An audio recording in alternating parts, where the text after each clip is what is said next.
A king stood barefoot in the snow, begging for forgiveness. This iconic scene from the investiture controversy was not orchestrated by a pope or an emperor, but by a woman, the most powerful figure you have never heard of.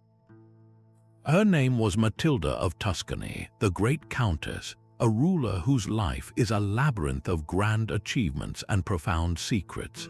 By the end of this exploration, you will possess a complete picture of the 25 greatest mysteries surrounding this medieval titan. We will uncover the source of her unbreakable will, investigate the lost library that held her private thoughts, and decipher the cryptic codes in her fortresses.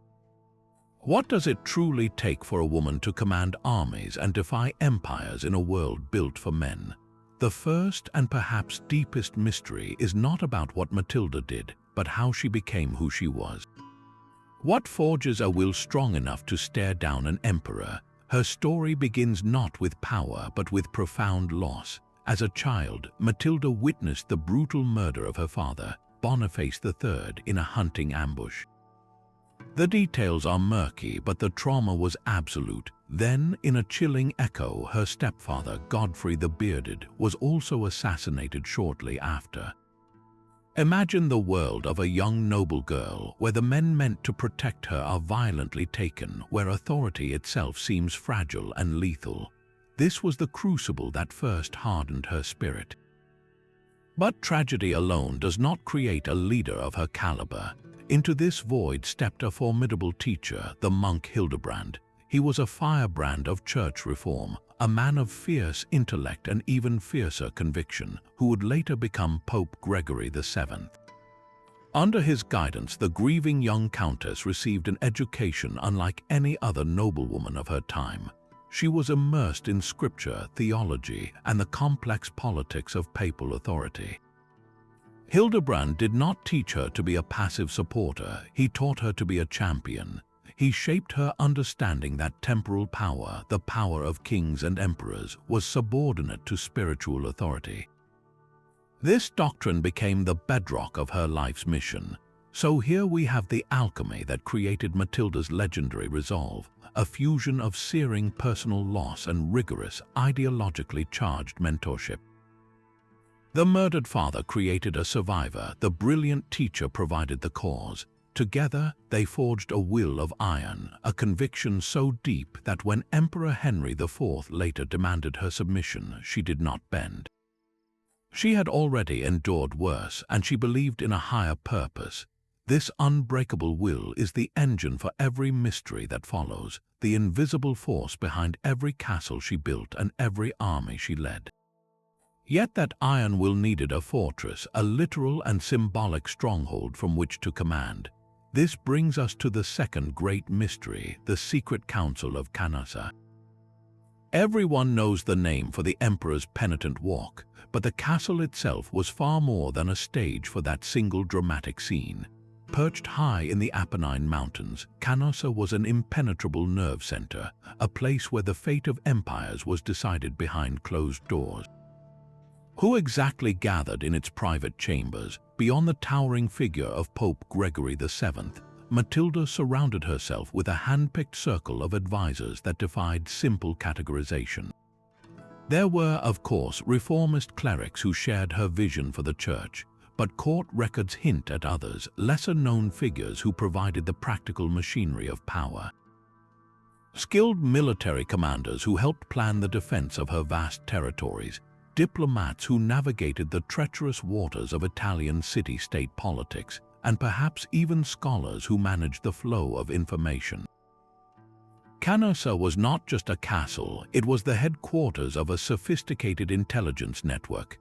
Messengers on fast horses carried encrypted letters along mountain paths, linking her to allies in Rome, to sympathetic bishops across Europe, and to her own network of loyal vassals in the Tuscan countryside. From this eagle's nest, Matilda could see threats coming from every direction, both military and political. The very isolation that made the castle a safe refuge also made it the perfect place for secret councils, for strategies born away from prying eyes. Think of the conversations that must have echoed in those stone halls, plotting how to outmaneuver an emperor, how to fund a papal army, how to maintain the loyalty of restless nobles. This was the real power of Canossa, not its walls of stone, but the web of influence and information that radiated from within them.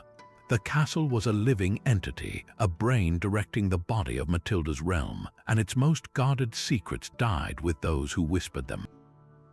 But a mind that sharp requires fuel, a constant stream of ideas and information. This leads us directly to the third profound mystery, the lost library of Matilda. Within the walls of Canossa and her other palaces, historical fragments suggest she maintained not just a personal collection of books, but an active scriptorium, a workshop where monks meticulously copied texts by hand. For a woman of her education and conviction, books were not mere decorations, they were tools of power and windows into divine truth. So what volumes lined those wooden shelves?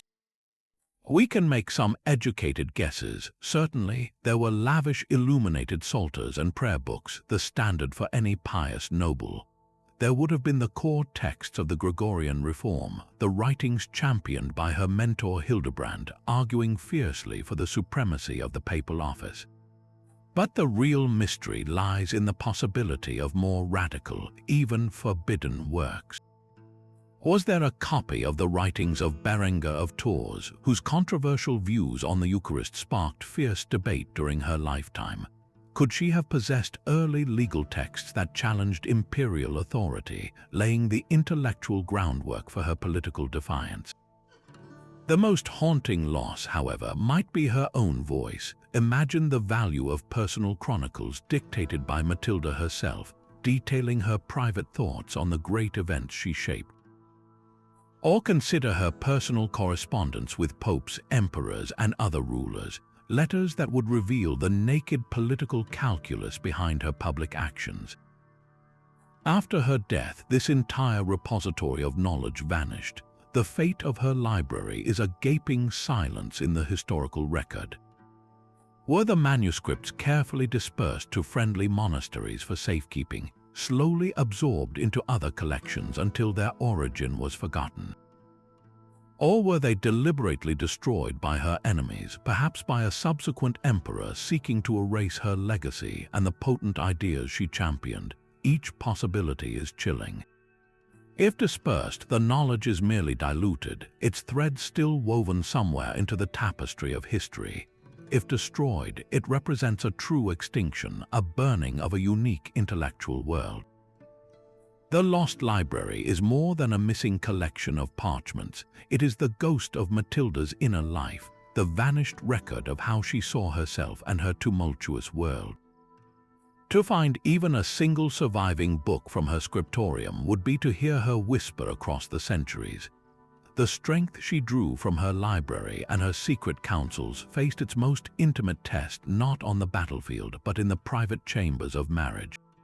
Matilda entered into 2 unions, and each remains a puzzle of politics and personal desire. Her first marriage was to Godfrey the Hunchback, Duke of Lower Lorraine. By all accounts, it was an alliance of convenience, likely orchestrated by her mentor to secure a powerful northern ally against the emperor. Contemporary sources whisper of profound unhappiness, describing a match that was cold and ultimately childless. The death of Godfrey, again by assassination, freed her but left the pressing question of succession unresolved. Years later, she took a startling step, marrying Welf V of Bavaria, a man perhaps 2 decades her junior. This was a blatant political masterstroke, uniting 2 of the emperor's fiercest opponents. Yet the marriage lasted only a few years before ending in a quiet, formal separation. The mystery here is one of personal strategy. Were these unions solely cold calculations, pieces moved on a chessboard of empire, or did Matilda, a woman who controlled so much, hope in some private corner of her heart for an heir of her own blood to continue her life's work? The fact that both marriages failed to produce a child, the ultimate political asset for any medieval ruler, forces us to wonder. Was this a tragic personal sorrow, or had Matilda perhaps made a conscious, formidable decision to channel her entire legacy not through a child, but through the institution she served?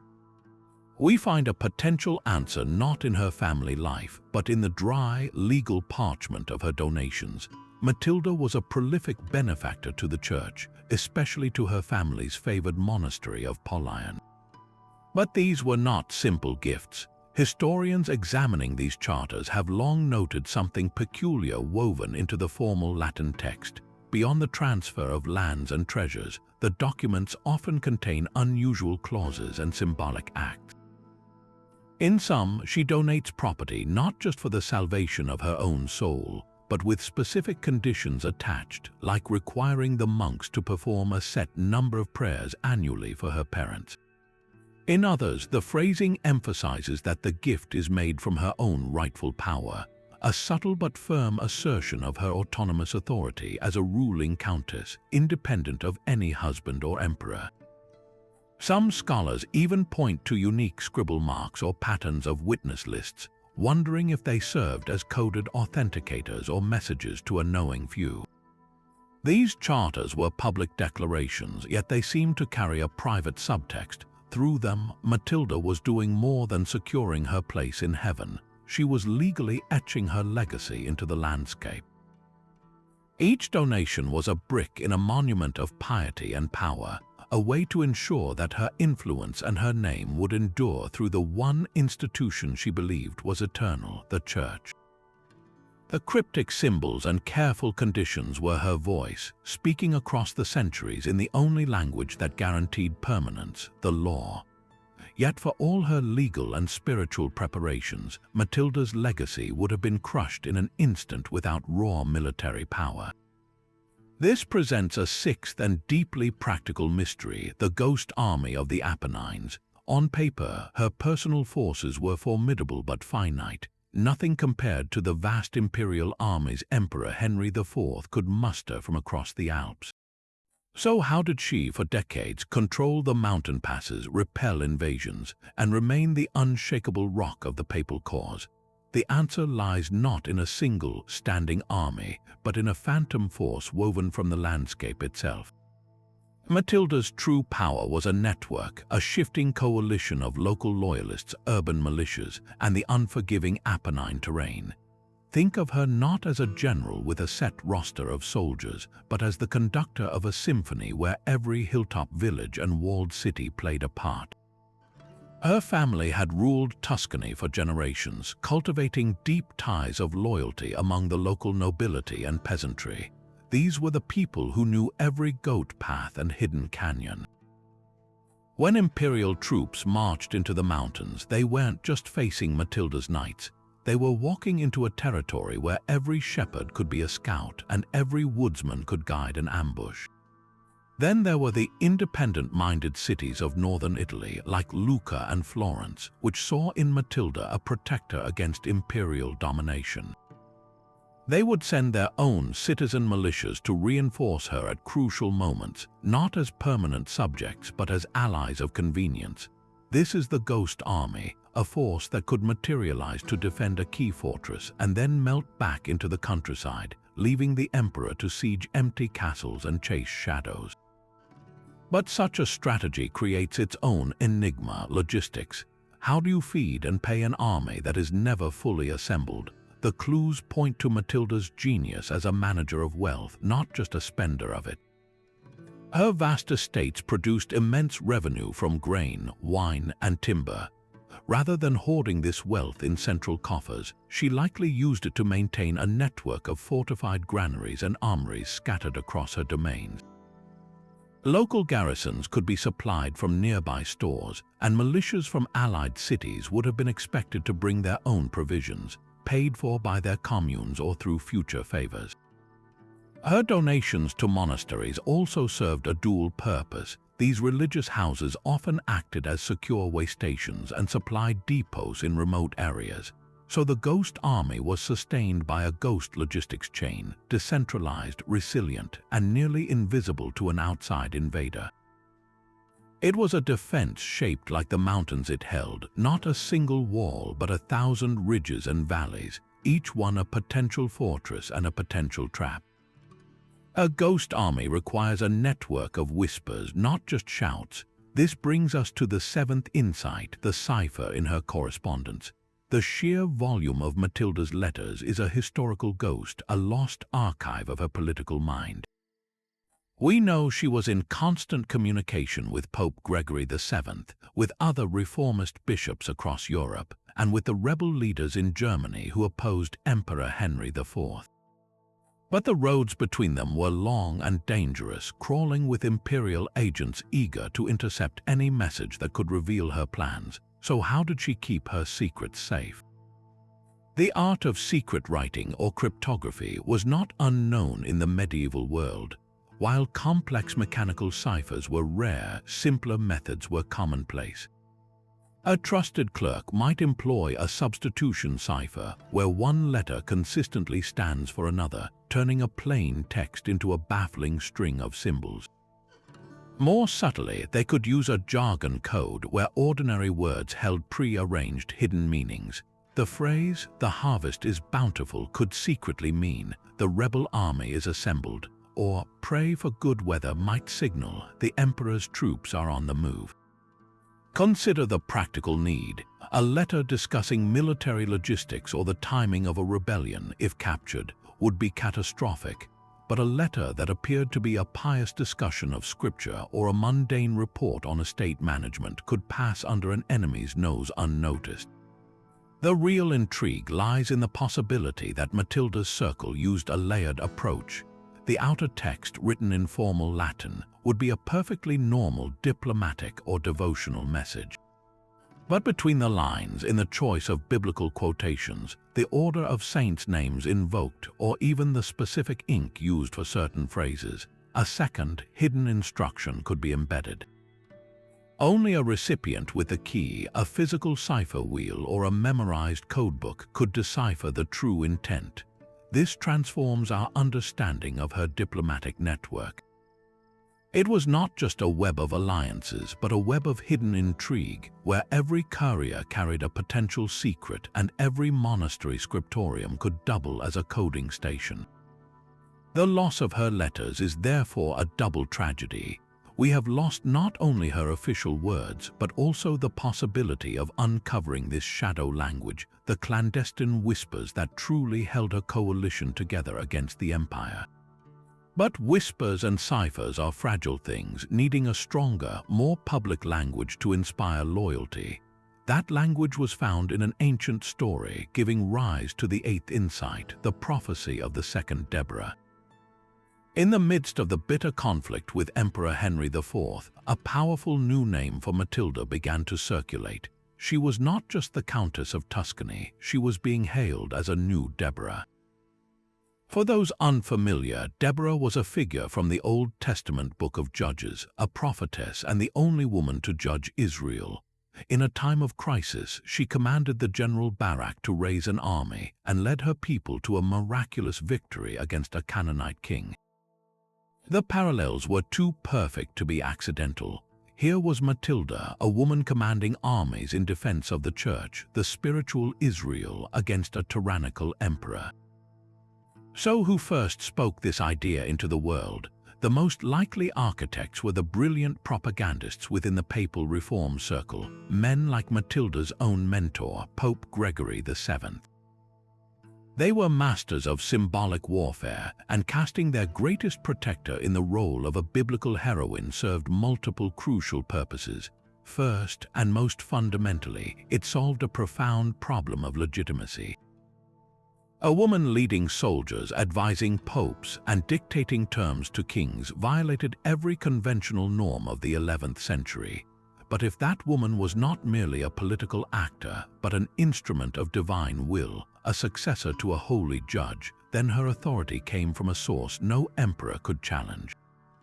It transformed her from an anomaly into an avatar. Second, it provided a ready-made narrative for her soldiers and supporters.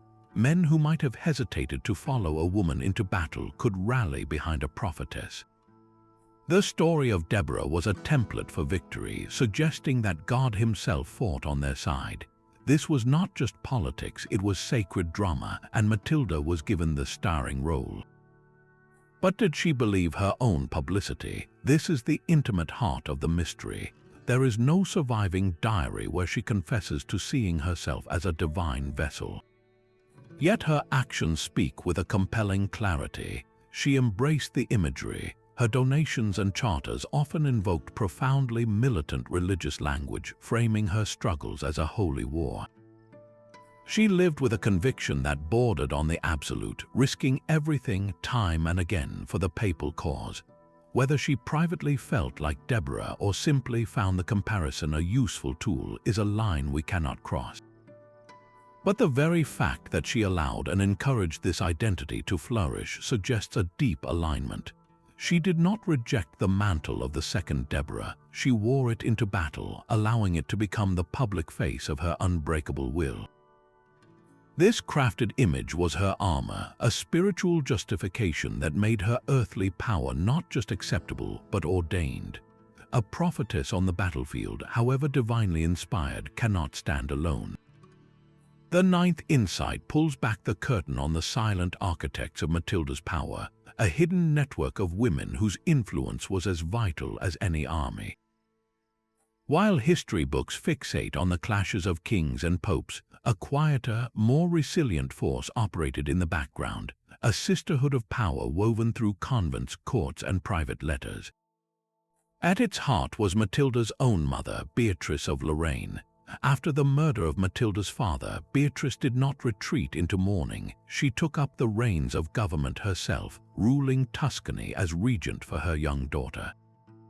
This was Matilda's first and most powerful lesson in female authority, a living example that a woman could command, negotiate, and hold a realm together against all odds. Beatrice secured crucial alliances, including Matilda's first marriage, and fiercely protected the family's interests until her daughter was ready to rule.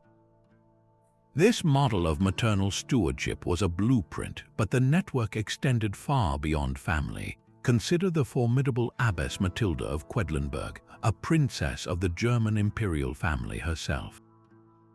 Her abbey was one of the most prestigious in the Holy Roman Empire, a center of immense wealth and political influence. That she became a staunch supporter of the Tuscan countess, her distant relative, is a stunning detail. An abbess like Matilda of Quedlinburg controlled vast resources, commanded the loyalty of powerful noble families who had daughters within the convent, and operated a sophisticated communication hub under the respectable cloak of religious life. Messages that would be suspicious between secular rulers could flow freely between pious women discussing matters of faith and charity, all while coordinating support for the papal cause. This was the genius of the female network. It moved in spaces men often overlooked. Noblewomen managed the estates when their husbands were at war, controlling the production of wealth that funded conflicts. They arranged the marriages that built or shattered alliances, directing the flow of loyalty through bloodlines. And within the walls of convents, abbesses like Matilda of Quedlinburg educated the daughters of the elite, shaping the next generation's beliefs and loyalties. A young noblewoman raised in a reformist convent became a lifelong ally once she married into a powerful family. Through letters carried by trusted monastic couriers, these women shared news, warned of dangers, and bolstered one another's resolve. They created a stabilizing web across a fractured Europe, a support system that sustained Matilda's public defiance. This sisterhood did not lead charges, but it ensured the armies were fed, the alliances held, and the ideological flame was passed on. Their power was indirect, immense, and essential, the hidden circuitry that kept the entire operation alive. The shadow of a prophetess and the whispers of a sisterhood could not fully contain the awe Matilda inspired, and sometimes that awe curdled into darker speculation. The 10th insight takes us into the realm of rumor, to places like Bondino Castle, where the Countess's formidable intellect birthed legends of a far more mysterious nature. Long after her death, local stories began to circulate that Matilda had pursued interests far beyond governance and war. Whispers spoke of secret chambers where she studied the forbidden arts, of alchemical experiments to transmute base metals, or of early scientific inquiries into the very fabric of nature. These tales are almost certainly medieval gossip, a fantastical embroidery on the fabric of her known character. But like all potent myths, they emerge from a seed of plausible truth. We know Matilda was deeply educated, a patron of learning who maintained a scriptorium and likely a significant library. In the 11th century, the lines between science, natural philosophy, and what we would later call magic were profoundly blurred. The same scholarly curiosity that drove a monk to copy an ancient text on mathematics might also lead him to study a treatise on astrology or the properties of minerals. For a woman of Matilda's stature and renowned intelligence, it was a small leap in the popular imagination for her scholarly pursuits to be magnified into something occult and wondrous. The common people, who saw her fortresses as impenetrable and her political victories as almost miraculous, could easily believe she possessed other, hidden forms of power. A castle like Bondino, a stronghold among many, thus became a canvas for projection. Stories of secret rooms where she consulted with wise men, or of strange lights seen from its towers at night, served a purpose. They transformed her from a political actor into a figure of timeless legend, someone who commanded not just armies but the secrets of the universe itself. This myth-making reveals a crucial truth. Her mastery of the visible world of power was so complete that people believed she must also master the invisible one. The alchemical rumors are less about historical fact and more about the aura she cultivated, an aura of such formidable authority that it could only be explained by the possession of arcane knowledge. The legend of secret alchemy points to a deeper, more frustrating void. For all the myths about what she might have done, we possess almost nothing in her own words about what she actually thought. This is the 11th and perhaps most poignant mystery, the disappearance of her personal chronicle. We know such a document existed, or at least was intended to exist. A monk named Donizo from her family's monastery at Canossa was commissioned to write her life story, her vita. He produced a remarkable work, a long epic poem in Latin that praises her deeds and her piety. But Donizo's poem is a portrait painted by an admirer from the outside looking in.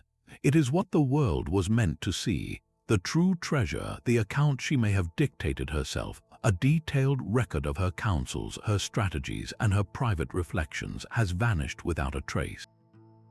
This loss is a theft of her voice. Imagine the value of a history written not by a monk seeking to sanctify her, but by the countess explaining her own choices. Why did she choose that specific moment to defy the emperor at Canossa? What private doubts did she wrestle with before committing her knights to a hopeless battle? How did she justify to herself the immense human cost of her unwavering stance? Donizo gives us the legend, but her own chronicle would have given us the person. The question of its fate is haunting. The most likely scenario is deliberate destruction. After her death, her vast lands became the ultimate prize, contested between the papacy and the empire. For the new emperor, or even for certain factions within the church, a document that enshrined her personal authority and her specific political vision could have been dangerously inconvenient. It might have provided legal grounds for her chosen heirs, or it could have contained unflattering truths about powerful people still living. Burning a single manuscript was a simple, final way to ensure her story would be told only through the filter of others.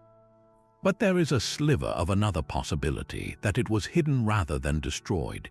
Could a loyal cleric, fearing just such an erasure, have secreted the pages away in a remote monastery library where they slowly molded into dust, their significance forgotten? This gap in the historical record is more than an absence of facts, it is the silencing of a perspective. We hear about Matilda from popes who praised her, from emperors who cursed her, and from chroniclers who shaped her legacy. But the woman at the center of the storm, the one who felt the weight of every decision, remains just out of earshot, her own story the greatest secret she ever kept. The silence of her personal chronicle is echoed by a deeper biological silence. Matilda of Tuscany, who commanded mountains and defied emperors, could not command the one thing every medieval dynasty depended upon, a child of her own blood.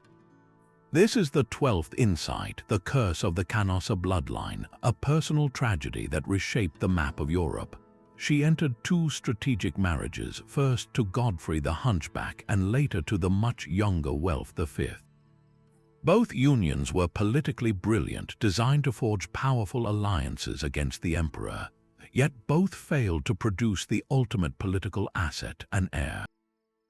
The question hangs over her legacy like a shadow. Was this barrenness a simple twist of biological fate, a consequence of political design, or even a profound personal choice? Some historians point to the stress and physical toll of a life constantly at war. The relentless travel between fortresses, the pressures of leadership, and the sparse conditions of military campaigns could have impacted her health. Others suggest the possibility of infertility, either hers or her husband's, a private sorrow hidden behind the steel of a public persona. But there is a more radical theory, one that aligns with the sheer force of her will. Could Matilda have made a conscious, formidable decision to remain childless? In a world where a woman's body was seen as a vessel for continuing a male line, the idea is revolutionary. Yet consider the evidence of her actions. She dedicated her entire life and ultimately her vast lands to the support of the Roman Church. A son or daughter would have created a conflict of loyalties, forcing her to choose between securing a familial dynasty and fulfilling her sacred vow to the papacy. A child would have been a pawn for her enemies, a target for kidnapping or forced marriage to bring her territories under imperial control. By remaining without a direct heir, she kept her legacy clean and singular, a pure offering to the cause she served. Whether by accident or by design, the result was the same. When she died, the Canossa bloodline died with her, and that death triggered a scramble of epic proportions. Her lands, a rich swath of central Italy encompassing Tuscany and beyond, were the greatest unclaimed prize in Christendom. The papacy, which she had named as her heir, immediately moved to claim them. But the Holy Roman Emperor, seeing a chance to finally grasp what he could never conquer in her lifetime, also asserted his rights. For decades, her territories became a battleground of lawyers and soldiers, a protracted war over a dead woman's will. The curse was not some supernatural affliction, but a very real vacuum of power. The dynasty she built through sheer force of character evaporated in an instant, leaving only her ghost and her disputed lands behind. In the end, her body could not produce a successor, so her spirit would have to suffice, haunting the mountains and fortresses she loved, a legacy written not in blood but in stone and legend. Stone and parchment were not the only foundations of Matilda's power. She also understood the profound authority of the sacred fragment. This 13th insight reveals her mastery of a different kind of weapon, the political ritual of the relic. Among her most famous acts was the donation of a single, extraordinary object to the monastery of San Benedetto Po, a nail believed to be from the true cross, the very instrument of Christ's crucifixion. In the medieval mind, this was not merely a piece of old iron, it was a conduit to the divine, a physical fragment of heaven's power on earth. The gifting ceremony itself would have been a major public spectacle. Imagine the scene, the countess in her finest robes, processing with bishops and abbots, presenting the sacred nail in an ornate reliquary to the awestruck monks. Prayers would be chanted, hymns sung, and the air would thicken with a sense of momentous occasion. But beneath the profound piety lay a razor-sharp political calculus. This was a masterclass in soft power. By donating such a prestigious relic, Matilda accomplished several crucial goals at once. First, she permanently elevated the status of San Benedetto Po, a monastery deeply connected to her family, transforming it into a major pilgrimage site.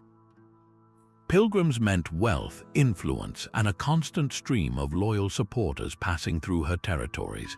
Second, and more importantly, the act inextricably linked her own earthly authority to celestial endorsement. She wasn't just giving a gift, she was acting as a conduit for God's grace, positioning herself as the protector and distributor of holy power. It sent a clear message to her subjects and her enemies alike. The same hand that wielded the sword also handled the nails of salvation, and both were guided by divine favor. This was legitimacy written in a language everyone, from the poorest peasant to the most skeptical noble, could understand. Was it purely pious for a woman of her deep and documented faith? Certainly. But was it also calculated? Absolutely. In a world where power needed constant validation, the relic was a perfect tool. It sanctified her rule, cemented her alliance with the Church by enriching its institutions, and created a visible, awe-inspiring symbol of her unique role as both defender of the faith and a sovereign in her own right. She didn't just own the relic, she controlled the narrative around it, using its holy aura to solidify her own legendary status. The sacred nail sanctified her rule, but divine favor alone could not warn of an emperor's march. For that, Matilda needed eyes and ears in the very heart of enemy territory. The 14th insight plunges us into the shadow world of espionage and the likely spy in the imperial court. Emperor Henry IV's plans were not born in a vacuum. They were debated in council chambers, whispered in palace corridors, and written in orders carried by couriers. For Matilda to consistently anticipate his moves, to be waiting at the right mountain pass or reinforced fortress, she required a steady stream of intelligence from within his inner circle. Who could have served as her agent? The most plausible candidates were not flamboyant assassins, but individuals whose presence raised no alarm. Consider a minor German noble in Henry's retinue, perhaps one with distant ties to Italian lands or a grievance against the emperor's policies. A disgruntled cleric in the imperial chapel, offended by Henry's treatment of the Pope, could have copied sensitive documents, or perhaps a merchant with contracts to supply the imperial army, whose wagons crossed borders freely and whose business provided perfect cover for passing messages. The system would have been elegant in its simplicity. A merchant delivering Tuscan wine to the imperial court might leave with a coded order for parchment or spices, an order that contained invisible ink between its lines. A traveling monk on pilgrimage could carry a sealed letter of introduction that held a second, secret dispatch. The intelligence likely flowed along the very same monastic and trade routes that sustained her ghost army's logistics. This network explains her uncanny timing. She seemed to know when Henry was preparing to cross the Alps, which Italian cities were secretly negotiating with him, and where his forces were most vulnerable. This covert advantage set the stage for one of her most decisive, yet strangely forgotten, military triumphs. The 15th insight demands we remember the Battle of Sorbara, fought in the summer of 1084. While Canossa is famous for penance, Sorbara should be famous for the sword. The context was dire. Emperor Henry IV was at the peak of his power, having recently crowned an antipope in Rome and forced Gregory VII into exile. Matilda's coalition was wavering, her allies questioning whether the cause was lost. Into this moment of crisis marched an imperial army, led by Henry's ally, the excommunicated Bishop of Ravenna. They aimed to crush Matilda's forces in the open field and break her resistance for good. Matilda's army was smaller, but it was not unprepared. Here, the spy network likely paid its greatest dividend. She would have known the enemy's composition, their route, and their intended camp near the village of Sorbara. What happened next is a masterclass in tactical deception and terrain. Historical accounts are sparse, but they hint at a surprise attack launched at dawn or dusk. Matilda's commanders, possibly using local guides from her network of loyal villages, maneuvered through the difficult Emilian countryside, avoiding main roads.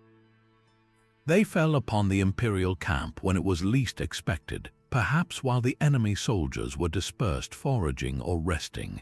The resulting victory was total. The enemy army was routed, its leader captured. The strategic impact was immediate. It proved Matilda could still win a major field battle. It reinvigorated her supporters, and it secured her northern frontiers at the most desperate hour.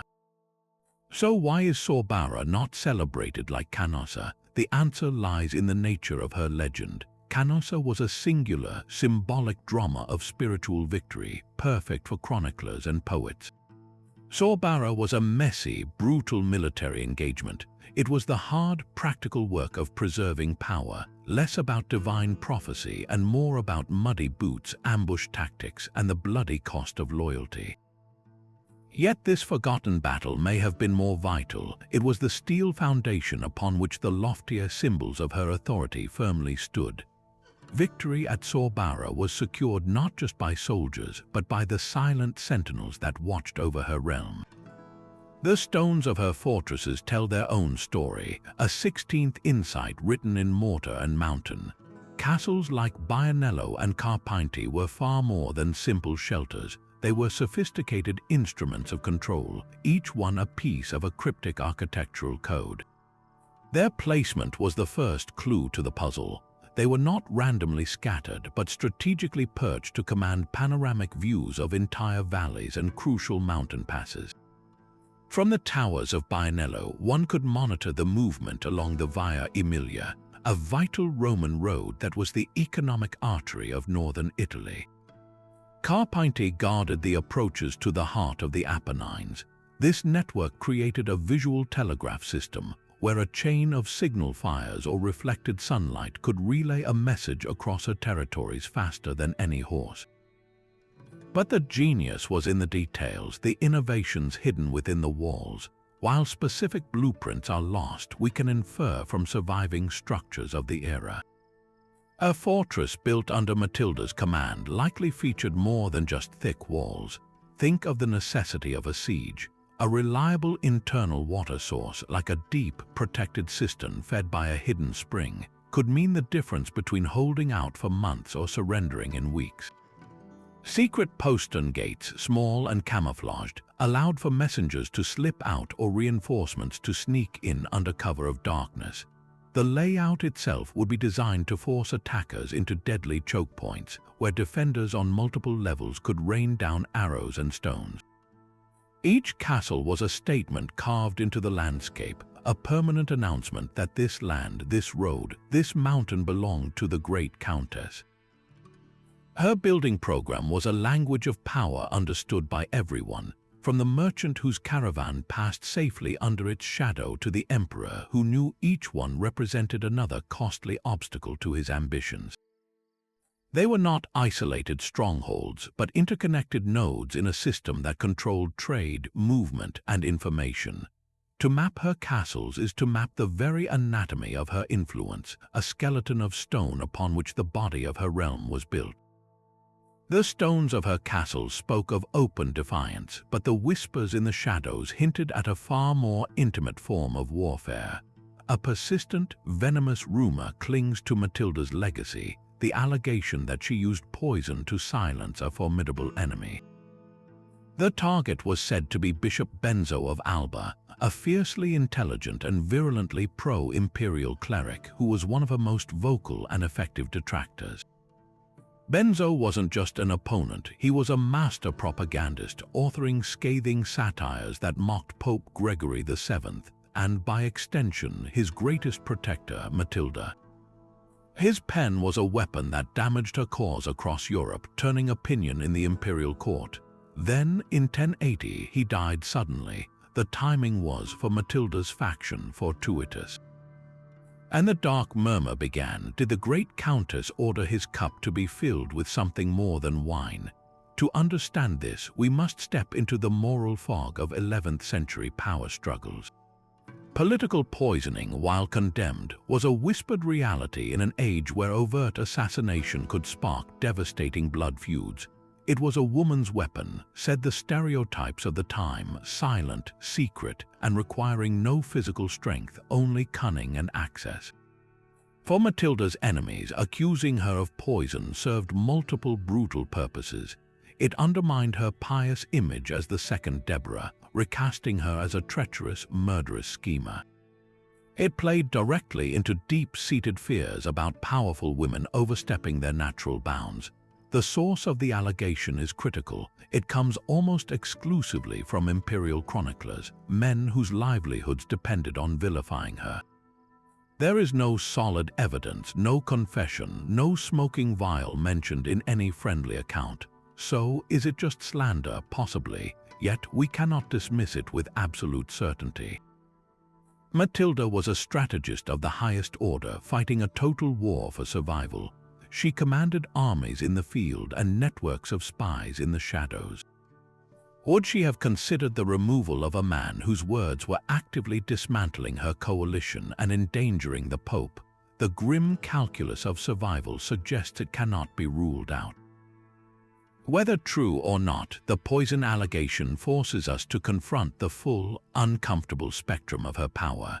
It reminds us that the woman who donated holy nails and quoted scripture was also a political actor in a ruthless age, operating in a world where the line between righteous defender and ruthless survivor could be perilously thin. The rumor, real or fabricated, completes a darker portrait, revealing that her struggle was fought not only on sunlit battlefields and in candlelit chapels, but also in the private, silent moments where a single decision could change everything. The poison rumor forces a difficult question about the nature of her faith. Was the woman who knelt in prayer the same as the one who commanded spies? This 18th insight examines the mask of piety, the delicate duality of Matilda's most powerful shield. Her devotion was not a quiet, private affair. It was a public performance of immense scale and strategic precision. Consider her donations, which were not mere acts of charity but targeted investments in spiritual capital. She did not just give money, she endowed entire monasteries like Polion and San Benedetto Po with vast tracts of fertile land. This created permanent, revenue-generating institutions forever bound to her memory, their monks obligated to pray for her soul in perpetuity. Each charter of donation was a legal and spiritual bulwark, publicly recording her as a benefactress so generous that to oppose her was to oppose the work of God himself. Her pilgrimages followed a similar logic. Traveling to revered sites was a demonstration of humility, but for a ruling countess, it was also a royal progress. Her journey to Rome to visit the tombs of the apostles was a spectacle of devotion that reinforced her bond with the papacy in the most visible way possible, reminding her subjects and her enemies where her ultimate loyalty lay. Even her patronage of reformist clerics was a masterstroke. By surrounding herself with men like Anselm of Lucca, a fierce intellectual of the reform movement, she insulated herself.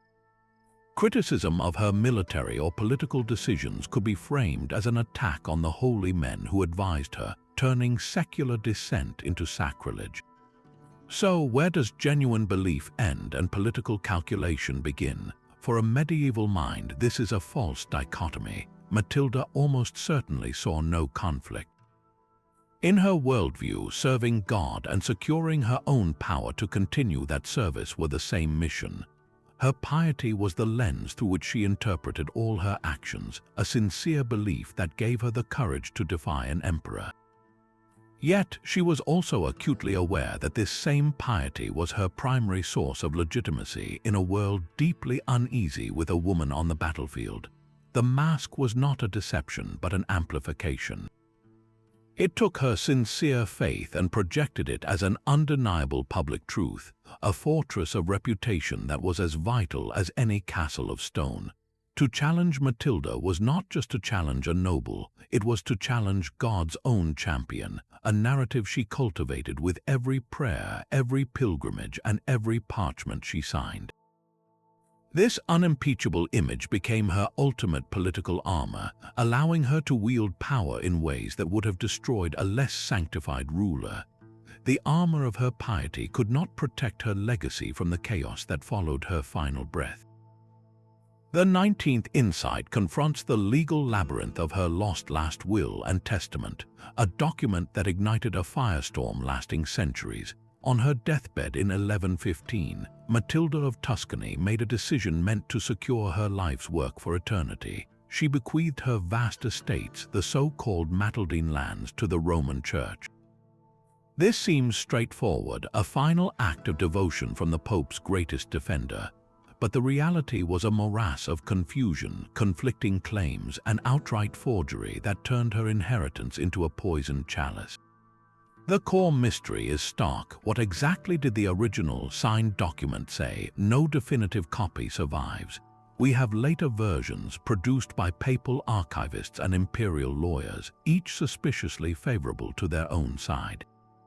The famous donation to the Pope was likely real, but the details were everything. Did it include every single castle, forest, and village she controlled? Or were certain territories reserved for loyal local heirs or the communes that had supported her? Were there conditions like requiring the papacy to defend those lands from imperial aggression? The fog around the text specifics allowed every power in Europe to see what they wanted. The papacy naturally claimed the full, unconditional transfer, the Holy Roman Emperor, arguing that no noble could alienate imperial fiefs without his consent, declared the will invalid. The rising city-states of northern Italy, like Florence and Lucca, saw their chance for independence and asserted their own ancient rights over the territories they occupied. This three-way tug-of-war turned central Italy into a permanent battlefield, both legally and militarily, for over 200 years. The most tantalizing possibility is that the will was not just lost but deliberately altered. In the decades after her death, it would have been shockingly easy for a papal notary to add a clause, or for an imperial scribe to create a convincing forgery that inserted the emperor's rights. Parchment was fragile, ink could be matched, and the witnesses were dead. Each side had immense motive to shape the narrative, to make Matilda's final words serve their own endless conflict. So her greatest gift to the Church became its greatest headache, a phantom inheritance that promised wealth but delivered only war. Her attempt to cement her legacy in law ultimately proved that even the most ironclad will could be broken by the ambitions of men, leaving her true intentions as one more secret buried with her. The legal war over her lands was a battle of the living, but a far more personal struggle would be waged over her bones.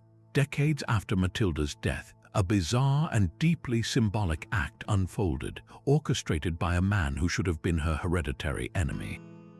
In 1135, Emperor Henry V, the son of her lifelong foe Henry IV, ordered her remains exhumed from their humble resting place at the monastery of San Benedetto Po. Her bones were carefully transported across Italy and reburied with immense honor in the most sacred ground imaginable, beneath the floor of St. Peter's Basilica in Rome. This act is a historical paradox that demands an explanation. Why would the son of the man she fought for decades perform such a reverent gesture? The first possibility is called political theater. By the 1130s, the papacy and the empire were locked in a new phase of their endless struggle. Henry V, a shrewd ruler, may have seen a powerful opportunity. By reclaiming Matilda's body and interring it in the heart of Christendom, he was not honoring the woman but capturing her symbolic power. He was effectively saying, I, the emperor, now control the legacy of the papacy's greatest defender. Even her sanctity answers to my authority. It was a masterful piece of propaganda, an attempt to rewrite history by physically possessing its most potent relic.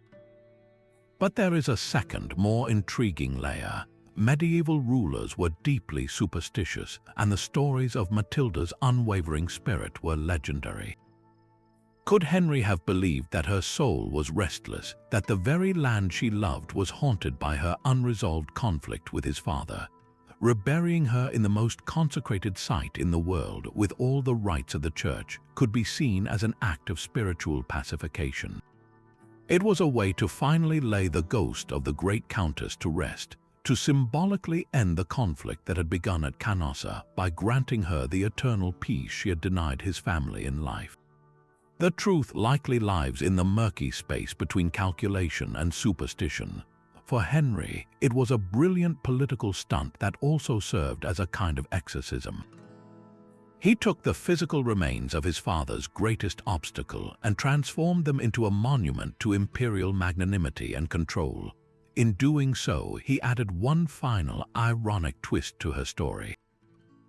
Matilda, who had spent her life defending the papacy from emperors, would spend eternity entombed by an emperor's command, her body forever caught in the very power struggle she dedicated her life to winning. The emperor who moved her bones could not control the images she left behind. While her personal chronicle is lost, one stunning visual testament survives, the illuminated manuscript of Deniso's Vita Mathildis. For a world where most could not read Latin, these pictures were not mere decoration. They were a direct line of communication, a gallery of coded imagery designed to shape her legend. Look closely at the most famous portrait. Matilda is not shown in armor or on a battlefield, but seated in a regal posture, crowned and holding a scepter. Yet in her other hand, she cradles a tiny, perfect model of a church. This single image contains a complete political theology. The crown and scepter affirm her earthly, sovereign power as countess, a power she holds by right. But the church model, offered so deliberately, declares the purpose of that power. It exists to serve and protect the faith. She is both ruler and handmaiden, a fusion of authority and submission that perfectly justified her unique role.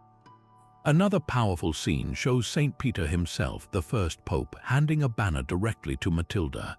This is nothing short of revolutionary iconography. In the medieval mind, receiving a banner from a saint was the ultimate sign of divine mandate for military leadership, a motif usually reserved for kings and emperors. By placing this banner in her hands, the illustrators were broadcasting that her command of armies came not from any earthly emperor, but from the Prince of the Apostles himself. It visually negated all imperial claims over her, rooting her authority in a higher, celestial chain of command. Even the colors and composition whisper secrets. She is often draped in imperial purple, a color legally restricted to the Byzantine emperor and the Holy Roman Emperor. Using it for her was a bold, defiant claim of equivalent status. She is frequently depicted larger than the monks or even the papal figures around her, a visual hierarchy that places her at the center of the sacred story. For the illiterate farmer or knight who saw these pages, the message was immediate and unforgettable. Here was a woman anointed by heaven, a sovereign protector, the living bridge between the sword and the cross. Deniso's text provided the poetry, but these images provided the proof, a propaganda campaign in pigment and gold leaf that outlasted emperors and shaped her memory for centuries. But beneath the public clashes and painted propaganda, a quieter, more pragmatic war was likely being waged in the shadows. The 22nd Insight asks us to consider the secret negotiations with Henry IV himself. For all the dramatic excommunications and battlefield confrontations, their decades-long struggle was also a chess game of immense political cost. It is almost unthinkable that two such skilled rulers, locked in a stalemate that drained both their resources, would not have explored back-channel avenues for a truce. The grand public stance was total war, but the private reality may have been a constant, hushed search for an exit, who could have served as a go-between. The most plausible intermediaries were those who moved freely between both courts without raising immediate suspicion. High-ranking clergy who had not yet chosen a firm side, perhaps relatives of the German nobility with lands in both empires, or even respected scholars whose intellectual prestige granted them a hearing. A bishop traveling to a church council could carry a sealed personal letter alongside his official documents. A merchant with contracts supplying both armies might convey verbal messages during a negotiation for grain or armor. The substance of these hidden talks would have been brutally practical. Perhaps Matilda's envoys floated the idea of a formal peace, where she would swear a limited oath of fealty to Henry in exchange for his recognition of her autonomous rule in Tuscany and his abandonment of his antipope. Maybe Henry's agents probed for her price, testing whether lands or titles could detach her from Gregory VII. The very existence of such channels reveals a more nuanced political reality. It suggests that both the Countess and the Emperor, beneath their ideological absolutism, understood the grinding fatigue of perpetual conflict. They were not just fanatics, they were calculating leaders managing bankrupt treasuries and restless vassals. Every public defiance had to be weighed against the private cost. The fact that no secret peace ever emerged is telling. It means that in the final calculus for Matilda, the principle of papal supremacy was truly non-negotiable, and for Henry, the submission of Italy was his imperial birthright. The back-channel talks were not a path to compromise, but a way to take the temperature of the enemy, to probe for weakness, and to ensure that no opportunity for advantage was missed. Their failure underscores the depth of the chasm between them. The secret negotiations were the ghost of a peace that could never be, haunting the spaces between the battles, a whispered testament to the tragic inevitability of their clash. Behind every public negotiation and private doubt stood a final, unbreachable line of defense. The identity of the men who formed Matilda's personal guard is a silence as deep as that surrounding her library. These were not the soldiers of her ghost army, but the individuals who stood closest to her person, the human shield between the Countess and a world that wanted her dead. Were they grizzled Tuscan knights whose families had served the house of Canossa for generations, bound by a feudal oath that transcended politics? Or were they hand-picked mercenaries, professional soldiers whose loyalty was secured by the purest gold? Men with no local ties who could be trusted precisely because they owed everything to her. A third compelling possibility exists: papal soldiers. Given her role as the sword of the Reform, it is plausible that Pope Gregory VII or his successors assigned a contingent of dedicated church troops to her direct protection, blending her security with sacred duty. In truth, her guard was likely a hybrid of all three. A small, elite unit where old loyalty, new money, and holy mission fused into a single purpose. Their symbolic importance was immense. In a culture that read power in visual cues, the quality and demeanor of her personal escort broadcast her authority to every castle courtyard and roadside camp. They were a walking declaration that she was a sovereign worthy of protection, her life as valuable as any king's. Practically, they were her last resort. In an age of assassination, poison, and battlefield chaos, these men controlled access, tasted her food, and guarded her chamber door. They were the final guarantee that a message from a spy or a plea from an ambassador would reach her ears and not a dagger her heart. Yet after her death, this formidable cotter vanished from the record. Did the Tuscan knights quietly return to their estates, their sworn duty fulfilled? Were the mercenaries paid off and dispersed into the endless Italian wars? And what of the papal soldiers? Did they melt back into the ranks of the Church's growing military orders? Their disappearance is a poignant footnote. They existed to protect a singular individual, not an institution. With her gone, the reason for their unique bond dissolved. They became ghosts a second time, their names and faces erased, leaving only the certainty that they once stood in the shadow of a giant, their unwavering presence the quiet testament to how much and how many wanted her gone. Her personal guard protected her life, but her influence reached far beyond the borders of Tuscany, shaping one of the most monumental events of the medieval world. The 24th insight reveals the unseen hand of Matilda of Tuscany in the First Crusade. While she never donned a cross and marched to Jerusalem, her support was a critical, hidden engine that helped launch the entire expedition. When Pope Urban II preached the crusade at Clermont in 1095, calling for knights to reclaim the Holy Land, Matilda was already a legend. She was the living symbol of holy war against those who opposed the Church, a veteran of decades of conflict framed as a divine struggle. it was inevitable that the crusading energy would flow through her court. Her primary role was that of a financier and logistical patron. The journey to Jerusalem was astronomically expensive, requiring funds for arms, armor, horses, and supplies for thousands of men over thousands of miles. Matilda, one of the wealthiest rulers in Europe thanks to her well-managed estates, opened her coffers, but who exactly did she fund? The most compelling connection is to Godfrey of Bouillon, the Duke of Lower Lorraine. Godfrey was the nephew of her first husband, Godfrey the Hunchback, making him a familial ally. More importantly, he became one of the principal leaders of the First Crusade and would later be proclaimed the first ruler of the Kingdom of Jerusalem. It is almost certain that Matilda provided him with substantial funds and perhaps even knights from her own territories, giving him the resources to become a central figure in the great endeavor. Yet her contribution may have gone deeper than gold. Consider the strategic advice she could offer. For 30 years, she had commanded a complex defensive war across mountainous terrain, managed fragile coalitions of proud nobles, and understood the brutal realities of siege warfare. The Crusader lords, while brave, were marching into the unknown, facing unfamiliar enemies and landscapes. Did Matilda, in private councils at Canossa or through trusted messengers, impart hard-won wisdom?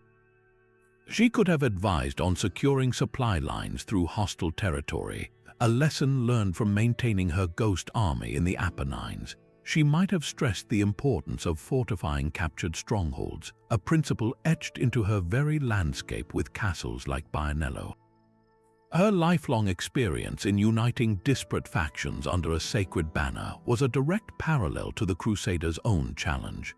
Her unseen guidance would have been a priceless strategic resource, born from a lifetime of turning faith into military reality. In this way, Matilda did not just send money east, she sent her accumulated genius for holy war, making her a silent architect of the Crusades' early, hard-fought successes. The woman who defended the Pope in Italy helped empower the knights who would redefine Christendom's borders. Yet even after her bones were sealed in the crypt of St. Peter's, the journey of Matilda of Tuscany did not end. The 25th and final insight confronts the strange, perpetual motion of her physical remains, a posthumous odyssey that mirrors the endless contest over her legacy. Her first burial was at the monastery of Polion, a place of family devotion, but that was only a temporary harbor. Centuries after Emperor Henry V transferred her to Rome, another pope decided she deserved greater honor. In the 1700s, her relics were exhumed once more and placed in a magnificent tomb crafted by the great sculptor Gian Lorenzo Bernini, a monumental sarcophagus topped with a statue holding the papal keys and a crown in the heart of the basilica. But here lies the unsettling physical mystery. Are all of her bones truly within that grand monument? When a body is moved across centuries, fragments can be lost, misplaced, or even kept as holy relics by the faithful.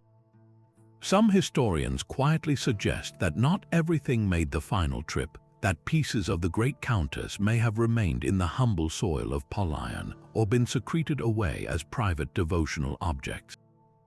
This creates a haunting possibility that Matilda, who commanded a realm of many castles, now exists in many places at once, her physical presence as divided as the lands she left behind. The political symbolism of each move is stark. Henry V sought to capture her sanctity for the empire. The Baroque Pope who commissioned Bernini's tomb sought to reclaim her definitively for the Church, immortalizing her as its fearless defender in marble and gold. Each translation of her bones was an attempt to fix her legacy, to finally answer the question of who owned the spirit of Matilda of Tuscany. Yet the very fact that her body was moved so often proves the opposite, that her legacy could never be owned, only contested. Her corpse became a pawn in a game she defined but could not finish. Its journey from a quiet monastic grave to the splendor of St. Peter's, a perfect metaphor for her story, elevated to legend but never at rest. So when you look upon that splendid tomb, you are not looking at a final answer, but at the latest chapter in an ancient struggle. The woman who shaped the destiny of empires continues, in a way, to shape them still, her physical enigma a silent echo of the unbreakable will that once changed the world. That final, restless journey of her bones tells us something profound. Matilda of Tuscany did not merely live a life, she generated a legend, a story so potent and so full of gaps that it became a vessel others could fill for 1,000 years. Long after the last knight who fought for her was dust, her name was resurrected not as a historical figure but as a symbol. In the Italian Renaissance, scholars and poets, hungry for powerful local heroes from a time before foreign emperors dominated, looked back and found her.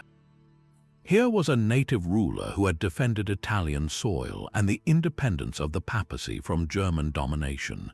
She was recast as a proto-patriot, a forerunner of the fierce city-state pride that defined their own age. Her castles, crumbling on the hillsides, were no longer just fortresses. They were monuments to a lost era of local strength. Then, centuries later, during the Risorgimento, the fiery 19th century movement to unify Italy, her legend ignited once more. Nationalist writers and revolutionaries saw in her the perfect icon.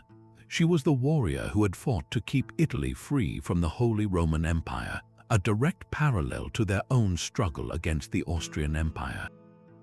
Her defiance at Canossa was taught as an early act of Italian resistance, her battles framed as a fight for national sovereignty long before the concept of a nation-state even existed. In this way, the very mysteries of her life made her legend adaptable. The lost library meant her thoughts were unknown, so others could imagine her motives. The ghost army meant her victories seemed miraculous, a testament to the spirit of the land itself. The gaps in the record were not weaknesses in her story, they were open spaces where new meanings could be written.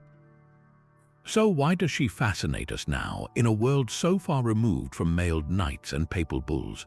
Perhaps it is the primal drama of her story, a narrative of resilience against impossible odds that transcends time.